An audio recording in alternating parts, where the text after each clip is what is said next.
Welcome back, folks, to part 2 on the reproductive system, where we take a look at the male system, particularly in how sperm is produced and the effect of male hormones. So, semen, what is it? It's a milky white, sticky mixture of sperm and the accessory gland secretions from the seminal vesicles and prostate. It does a lot of stuff, actually. It provides a transport medium and nutrients, particularly in the form of fructose, sugar, to the sperm, because it needs to live, right? It can't die right away. It's got to live long enough to make it to the egg and fertilize. And we'll talk about how long that is a little bit later, but it does need energy, and it gets that from materials in the semen. It also protects the semen, or the sperm. It activates the sperm and helps to facilitate the movement, gives them something to swim through. The semen also contains prostaglandins. This hormone helps to decrease the viscosity of the mucus in the cervix, makes it thinner, which makes it easier for the sperm to get through the cervix and into the vagina proper, or not vagina proper, the uterus proper. It's in the vagina. It's got to get through the cervix to get into the uterus to get at the egg. And that mucus in the cervix, if it's too thick, can make it very difficult for the semen to get through. So prostaglandins help to thin that out. Prostaglandins also stimulate reverse peristalsis in the uterus, which is, if you think about it, it feels a little weird, but the male semen causes the female body to have peristalsis that draws the semen up and into the body. Okay, reverse peristalsis. Normal peristalsis would be pushing the baby out and pushing the menses, the menstrual cycle materials out. But the semen causes the female to go in reverse, to suck the sperm up and in. And it also facilitates the movement of sperm through the female reproductive tract. A little more on it.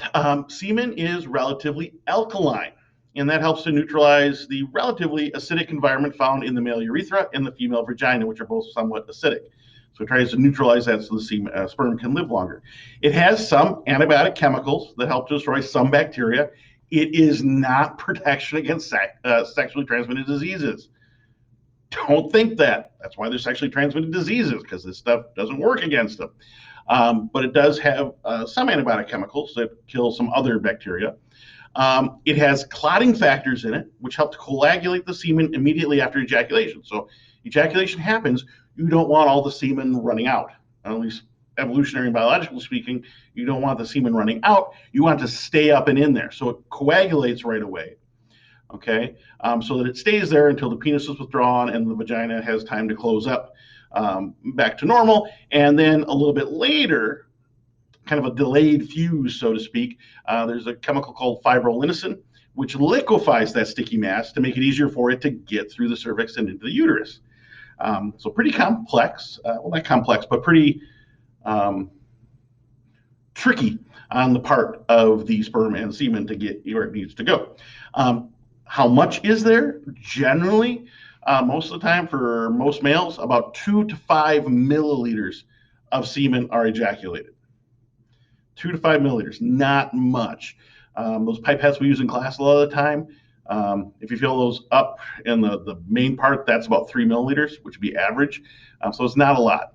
But it contains between, on average, 50 and 130 million sperm per milliliter, not total, per milliliter.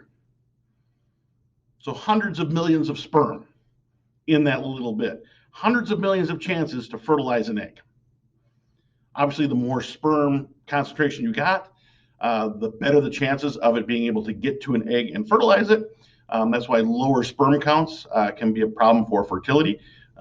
Most of the sperm doesn't make it to the egg, so the more sperm you got, that increases your chances. All right, let's talk about male sexual response and erection. We've talked about this before, so I'll do this quickly. It's the enlargement and stiffening of the penis from the engorgement of the erectile tissue with blood, so it's filling up with blood. The expansion of the corpora cavernosa, the two main bodies on the top. They compress their drainage veins, which slows blood flow out, and that increases pressure because you got the blood pressure pushing in, but it can't get out. The corpus spongiosum, like I said before, main function is to keep the urethra open during ejaculation because it surrounds the urethra. How do we make the sperm? We call that spermatogenesis. Genesis for producing it, sperm making it. So the sequence of events that produces sperm in the seminiferous tubules of the testes. So sperm-producing cells are called spermatogonia. And that in males, you start producing sperm at puberty. That's one of the things that happens when you hit puberty is sperm starts to be produced. So each division of spermatogonia results in two cell types, type A and type B daughter cells. So you got this stem cell for sperm, it splits, and you got two cells. One of them stays put. It's going to stay there so it can split again and make more sperm. The other, that's type A. Type B is going to float away and start developing into sperm. So A stays there and stays as a germ line cell, and it'll keep dividing and producing type B cells, which go off as sperm. A divide, B goes away. A divides, B goes away. All right. Late in spermatogenesis, the spermatids are haploid, meaning they have 23 chromosomes as opposed to 46. You got half it, so when you get half the chromosomes from your dad and half from your mom, they add back up to the normal number of 46, which we learned about in biology. But they're not motile, they're not moving yet. Okay, you don't want them moving until you're ready to get them moving. Okay. During spermatogenesis, the spermatids will lose excess cytoplasm. They'll form the tail and become sperm. Now, full sperm have three major reasons. The head, which contains the DNA, and has an enzyme helmet called an acrosome that has a lot of enzymes on it, which actually allow the sperm to penetrate and enter the egg. It's digestive enzymes, which basically dissolve the outer coating around the egg to let the sperm get in and get its DNA into the egg. The mid piece is kind of the engine. It contains the mitochondria, spire around the tail filaments. So those mitochondria are producing all the energy it needs to keep swimming, like Dory, just keep swimming. And then the tail would be like the propeller, and it's a long flagellum, which is produced by a centriole. It's the only cell in the human species that has a flagellum. By the way, sperm are also the smallest cell in the human species by volume. All right, here we can see a nice picture. We can see type A and type B cells. We can see that they're growing, producing all the stuff that the sperm would need, all the mitochondria, the enzymes it needs for the acrosome, all that kind of stuff. Once it gets a little bit further along, it's got all that stuff. Now it can start losing cytoplasm and condensing down to a lean, mean swimming machine. It's got the nucleus with the DNA. It's got the acrosome. It's got the mitochondria to power it, and it's got the tail. Nothing it doesn't need in there anymore. It is just made for swimming and delivering sperm. The mechanism and effects of testosterone activity. So we've talked about the structures, we've talked about making sperm and delivering the sperm.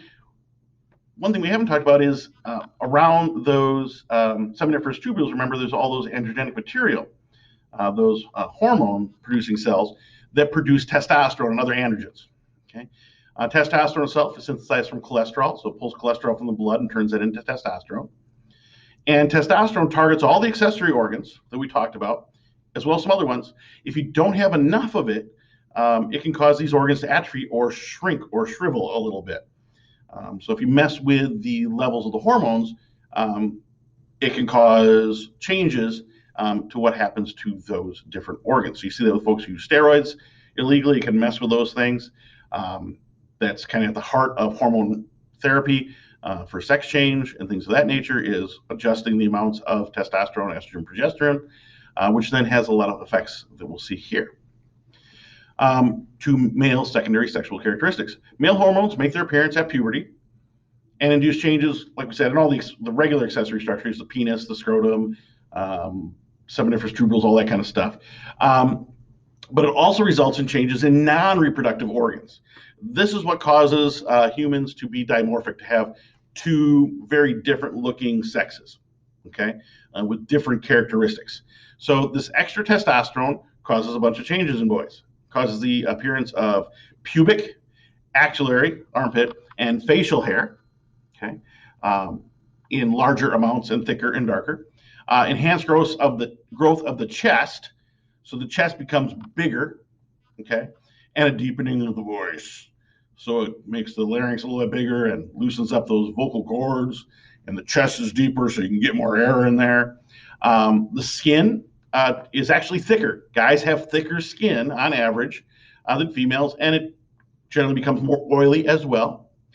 Bones will tend to grow and increase in density. Guys have more dense bones. This is why they're part of the reason why they're less likely to suffer from osteoporosis later in life, because they start off with thicker bones.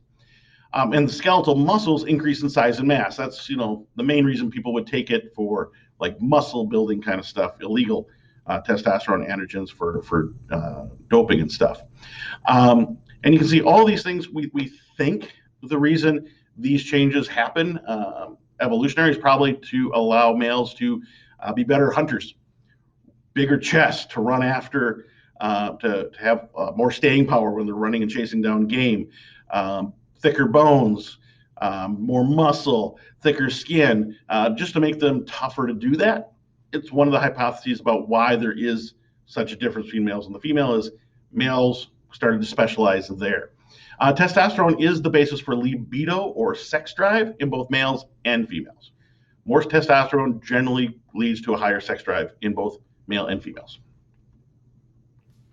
And that'll do it for our discussion of the male right now. We'll come back to the male a little bit later when we talk about development in utero. But for now, we're done with males. Next time, come back and meet me here, and we'll talk about the female structures. Bye.